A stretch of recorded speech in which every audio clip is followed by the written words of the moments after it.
Hey guys, Links1361, and here's your Qore video, December edition for Dead Space 2. Make sure you enjoy the video and subscribe, because if you don't subscribe I won't make more. I need to know if you guys like it or not. So thanks for watching.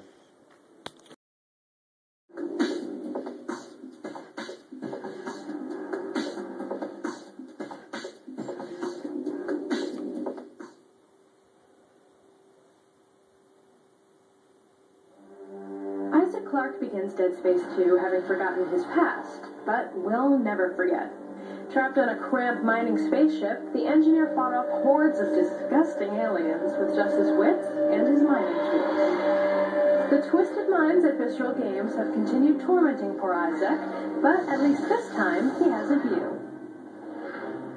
Unfortunately, the necromorphs have overrun an entire city. And those terrifying monsters have brought a few new friends.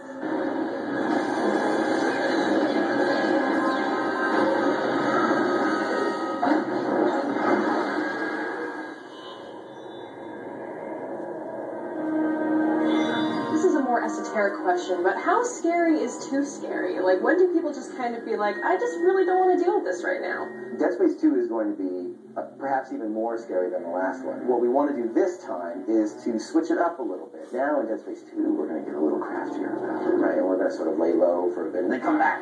We haven't found where 2 scary is, but we want to sort of include those breaks now and to sort of switch up the action on people so they sort of get a little complacent. Lull them into a false sense of security. That's right. What we try to do as much as possible is talk about what makes us scared, like personal space, right, when people are like too close to you, and yeah, right. So we have enemies that sort of get all like up on you, and it's kind of exactly. And you're kind of like, oh, get away. Or wounds and like colors and stuff that make you kind of like when something's infected, and you're like, oh, I don't want to touch that, right? You get all you make bad things. So what new necromorphs are you going to be giving me nightmares with? The baby thing worked out so good for you last time. Oh, they're like tiny, horrible babies. Yeah, it's sort of like that. Oh my god. Yeah. This time we're bringing the Pack, which is a group of more sort of school-age necromorphic children that show up in huge numbers. So at first you're like, oh, these aren't that big a deal. And then they just keep coming, keep coming. We've got another one called the Puker. You can guess what that is. Pukes? Yeah. Awesome. Can you imagine if we had a baby puker? Are you trying to kill me here? Come on.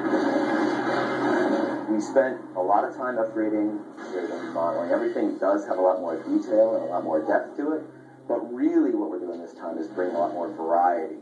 So now on the Sprawl, you can go to all these different locations because it's a whole city. So we have shopping malls and we have all kinds of other sort of locations. We got a church, we got all these different sorts of things, so it's not the same thing all the time. A shopping mall and a church? Well, that's not so bad. I wonder if they have an Orange Julius and some... Oh my god, go! In addition to new environments, Isaac is getting a redesigned suit and the ability to maneuver 360 degrees in zero-G environments. That's just one of his new hardware tricks. We have a bunch of new stuff. I would say 2 big things are the Javelin Gun, which is like a survey tool that feels like 3-foot spikes and can pin guys to the wall. And then not so much a specific weapon, but one of the big things now is that you can dismember and take off the blades and limbs of the bad guys and use them against themselves.